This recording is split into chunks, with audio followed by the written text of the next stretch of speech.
Hello YouTube, Liverpool fan in Japan here, the Miyazaki man Sai. As promised, here's part 2, the tactical analysis between Liverpool and Chelsea, the 4-1 victory and how Klopp achieved it. Pochettino crumbled at Anfield, let's be honest. Tactically they set up all wrong, and here is why Klopp took advantage of the vulnerabilities of Chelsea. But before we get into that, congratulations to Japan. Samurai Blue, 3-1 win over Bahrain. Bahrain actually topped their group in Asia Cup, so Japan faced them off in this matchup, and now having beaten them, now they advance to the quarterfinals, where I think they are still heavy favourites for the tournament. So, Gambare, Gambare, Samurai Blue. Wataru Endo, do us proud. So here let's look at the initial setup of the Liverpool FC team and what Chelsea tried to do to counteract this. So Chelsea played a classic 4-4-2 and tried to keep it tight-knit. So let's just put the players on in the kind of shape that they set up with. And you can see some of the imbalances naturally straight away. So the plan is overload the midfield, keep it tight and congested, get through to half time, see what we can do. So you'll notice very prominently what Chelsea with Pochettino, what Arteta tried to do, what Fulham tried to do, Marco Silva as well, was very interestingly play two players not as a central point or a target man, but to split the defence. They always seem to play the two forwards, Raul Jimenez, the Cordova Reed, Gabriel Jesus sometimes, Kai Havertz. They split the forwards to try to create the width and pull our lines away from our standard positions. Now this really didn't work, and the reason why it didn't work was because the two players that they chose, Cole Palmer, who's not adept at holding up the ball, he has similar syndrome in the way that he wants to be facing the play and facing forwards, he doesn't want his back to goal, and Conor Gallagher was tasked with this. Behind him was Enzo Fernandez and Caicedo, and the big issue that they had was their press was just so ineffective. So when Conor Gallagher tried to press, and let's say for example Cole Palmer is slightly deeper, and Conor Gallagher tried to press the front line, what we did was we reverted to 3 at the back with Bradley high, Jones receiving here, and Nunez as the outball up top. Okay, it is getting a bit confusing, so let's take some of these players away. You can see some of the issues that Chelsea had. They were always outnumbered at the back, which means we could stroke it at ease, almost at times, right? We had all options available in terms of the triangle. You have Konate covering the line, we have Van Dijk distributing, we have Gomez in the left back position, and Jones being able to receive the ball, Mac Allister being able to receive the ball. These two players, Caicedo and Enzo Fernandez, were tasked with pressuring Mac Allister as soon as we wanted to get that ball into this kind of area. They wanted to close the passing options, press Mac Allister with one of the front players closing as well. So one of the key points about splitting the two dual 10s and not having a central player, right, is you try to entice the option into your number 6 and you crunch him, you close him, and you cut off all the passing lanes, and you absolutely turn it over in the most dangerous position, and off you go play into this player. Hopefully a fullback bombs on, and then you've got a kind of overload. There's a decision to make. You cover the player who can cut inside and shoot, or the overload, or the 1-2, or the slide ball in and between the fullback and the centre back as well. So that's the overall game plan here. Turn it over in our 6th position. Counter pressing is the best playmaker you ever have, and to break Liverpool's lines, sometimes you need to turn them over in a devastating position. But the difference is Mac Allister never got given a hospital ball, and he was very adept at breaking the press and controlling through the lines, where it's a first time ball out to Bradley, or the Konate ball where they have to chase it into this player, and then Mac Allister picks it up with a yard of space before the player closes him down. Every single time they tried to do this, Mac Allister broke free or got into a position of prominence and played the balls through the lines. Their press just did not work whatsoever. The only time this tactic worked was against Crystal Palace, and the reasoning is Endo was given a hospital ball. The fullback did not give the square pass to Endo upon receiving it on the first initial layoff, and the trigger point, as soon as the ball comes into Endo, was the closed press, and straight away we just did not give Endo enough support to be able to relieve the pressure, because even the ball back was covered by the initial player pressing the first man making the pass. The issue with that is when you see they play that kind of position, you need to be smart and go over and out. You need to give this player the position and force the players out, which means a ball out to Jones, ball out to Bradley in the progressive positions, alternatively into the middle spaces, and then you have your wingers collecting it in that space. You see Ederson always pinging the ball into these spaces, because that is where the space is when you press the number 6 and press the centre midfield players. So when the first press fails, first of all, you're knackering your own players. It's ineffective and it's demoralising. They're chasing shadows, chasing nothing. Then you've got to consider the second phase, the second transition. Now, our press has failed. Where is Liverpool likely to progress the ball? Liverpool are very, very adept at creating openings. Now, Klopp's golden strategy, his golden goose this season, is being able to transition key players into the number 10 position or attacking the width in an isolated, advantageous position. These are our game-winning scenarios that he's created. There's a reason why not many players play with a traditional number 10 this season, or in recent seasons. It's because they're easily snuffed out by defensive midfielder because they are the most capable, prominent player. One Roman Riquelme, for example, even an attacking midfielder like Kaká. So, being able to transition Jones and Szoboszlai into these positions is very, very dangerous because they can make things happen.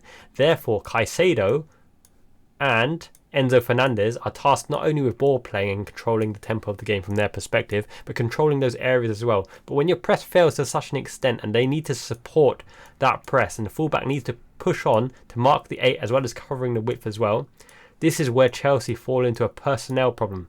Now, Thiago Silva, for his experience, leadership and qualities as a defender, does not have pace anymore. Disasi is not the most pacey by far.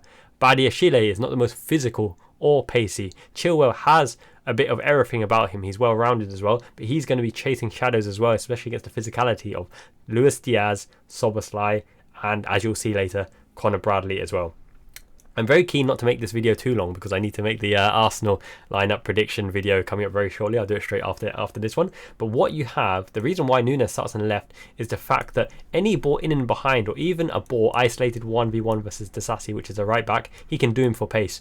Especially when a ball is played in and behind or down the line, that is the biggest threat, which means that Disasi cannot stay off too far, otherwise he'll get the ball and run. Similarly, Disasi cannot go too tight, because a 1-2 or turn and he's done in and behind as well, from Nunez with ball defeat or over the top. So he's caught in no man's land, which means the defender and the defensive midfielder has to be aware of Nunez's position all the time because of his threat. What you don't realise with Nunez is he has attributes of many different types of strikers. His left foot is amazingly consistent at delivering a quality delivery across the box. Have you seen it this season? The lofted ball back in, the driven ball in, the curved ball, in this case to Luis Diaz, in and behind the defence, picking out Diaz with aplomb. His left foot has been honed, it's been trained, it's a weapon, it's been sharpened behind the scenes, and it's something that people don't realise. Nunez has a very, very good left foot, even from the shot on the angle. Underestimated. He is at a very effective left winger who does not always need to cut inside. The fact that Nunez plays pins their players back, which means that Caicedo and Enzo Fernandez have a big gap in between closing our 6 and covering the counter attack and threat. And what do you do? What do you do when you don't have a target man to relieve the pressure? Because Cole Palmer is not a target man, and neither is Conor Gallagher. They don't have a Didier Drogba.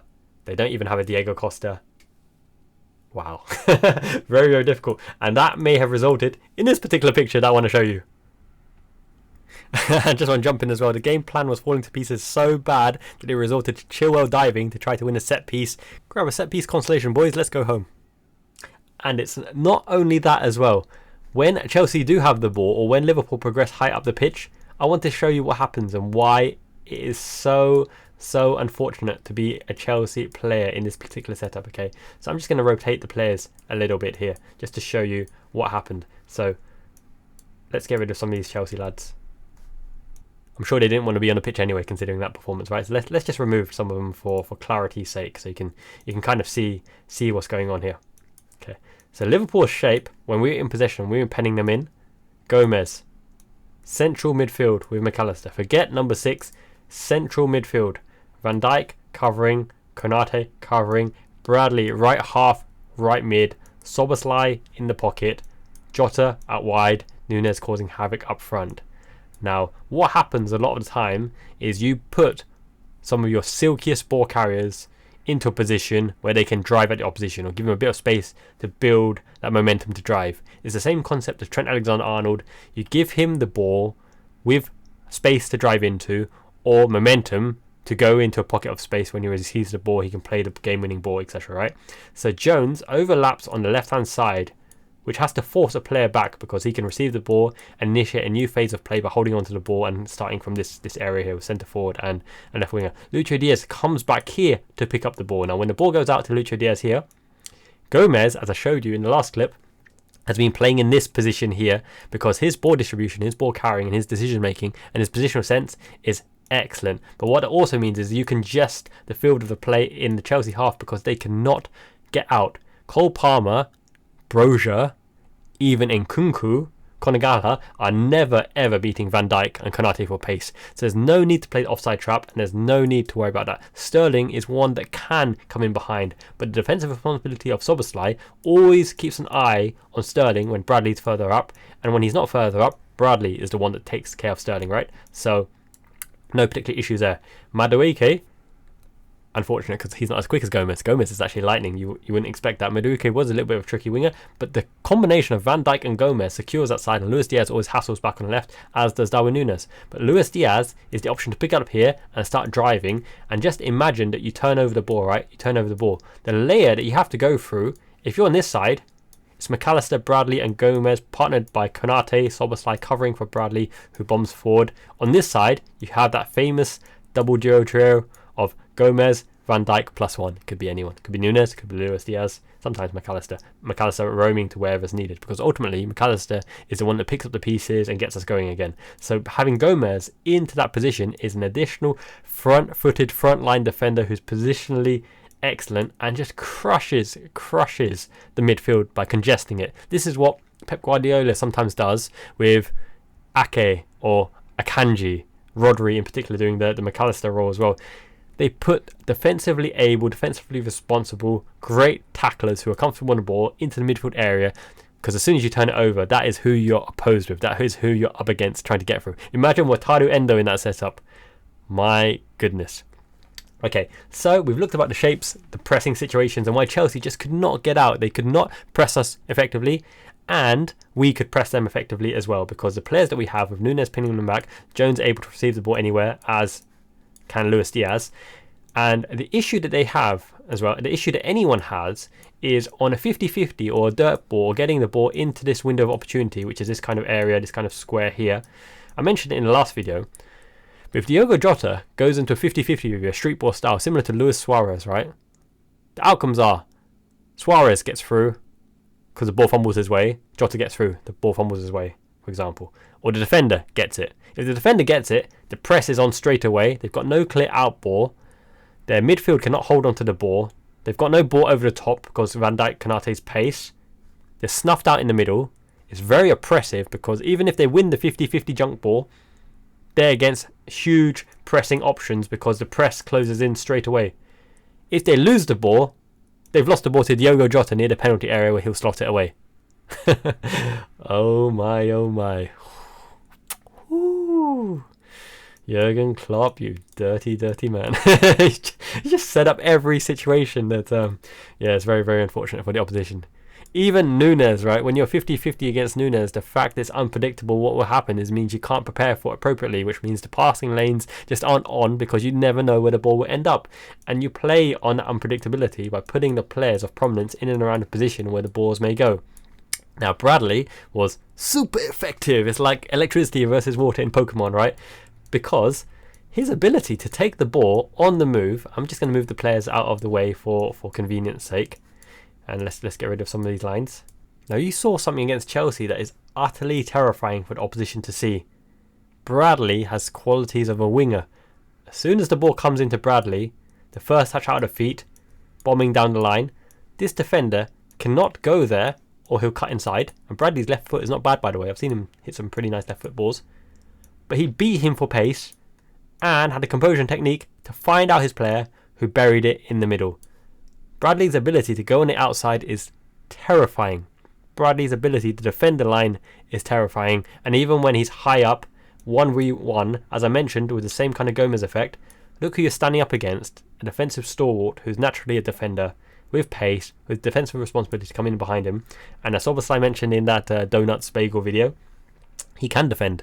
He will be responsible for covering the line. And if you manage to break that again, it's Konate behind you. And if somehow you break through all of this, big boss at the back as well. Liverpool as a defensive unit, knowing their roles, knowing the players that they play with, the partnerships, the rapport, the relationships, ouch, it's an absolute mess for the opposition to try to break through this current Liverpool lineup at the moment. There's just so much ability, versatility, defensive responsibility, leadership, intuition, ad hoc decision making, attacking threats, attacking lines, transitional plays, different formulas and recipes for success and disaster avoidance. It's very, very difficult for opposition to beat Liverpool right now. And look, when Trent Alexander-Arnold is fully fit and comes back in as well, I've heard some suggestions. Do we really need him? Because Bradley's on fire, on form, a right back and defensively responsible. He's in 18 months left. Sell him to Real Madrid, only logical option. I don't know if he'll renew his contract, that kind of thing. Move Trent to centre midfield. Now, okay, I've said time and time again, I don't believe Trent is a starting 6 for Jurgen Klopp. He can transition there from right back position. He is a right back. We've won everything with Trent as right back. He's won everything there is to win in the game. International honours are surely coming for Trent as well. I don't think Trent ever starts as a number 6 in Jurgen Klopp or the next manager system. But there is a world where Trent could start as the right-sided number 8 with Conor Bradley. Saying that, I will make a video on this, a dedicated video on this, but it's not as clear-cut as you'd think, because what people always jump to in terms of conclusion is Trent's qualities and positive attributes and what he can do from that position. But what are the downsides? You take out an absolute class established midfielder, of which we have many, many strong midfielders available for that right-sided 8 slot, especially Szoboszlai. You take him out of that position for Trent, knowing that if you do have a bombing right back forward, Trent's got a cover for him, which puts Trent back where he started. So instead of inverting from Trent from a right back position to a more prominent position where he can make an influence, you're starting him in a prominent position where he can be marked and moving him back to cover Bradley.